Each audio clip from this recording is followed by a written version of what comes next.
Not very long ago, sex was something that was done in the confines of marriage.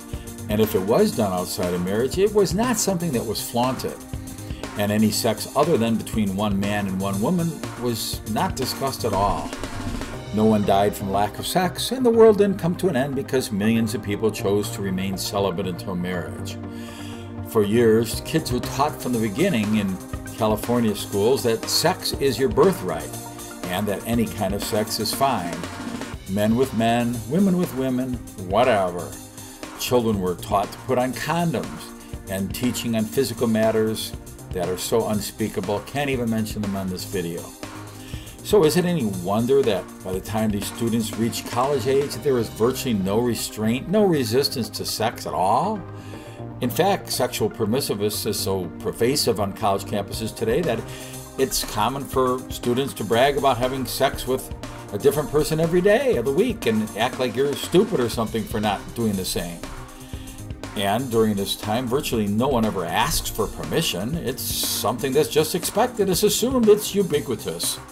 And in rare instances where one party opts not to engage, they would simply say no.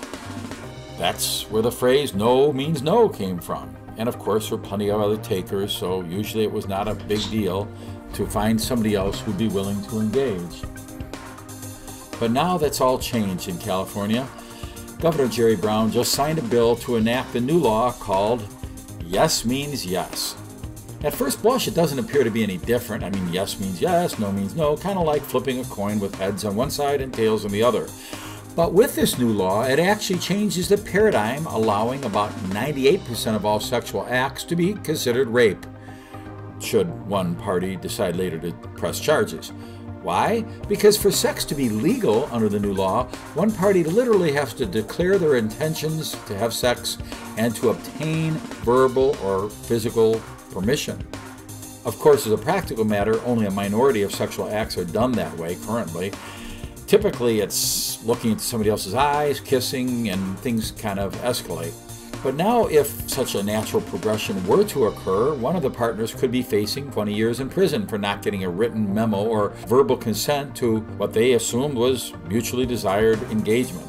But never fear, the college campuses and universities are willing to give some helpful hints. In fact, some of them posted some on their websites of how to properly communicate physical desires to comply with the new sex laws. Here is a few. Oregon State University website says, quote, "Want to have sex? I really like to blank. Would you be into that?" Unquote.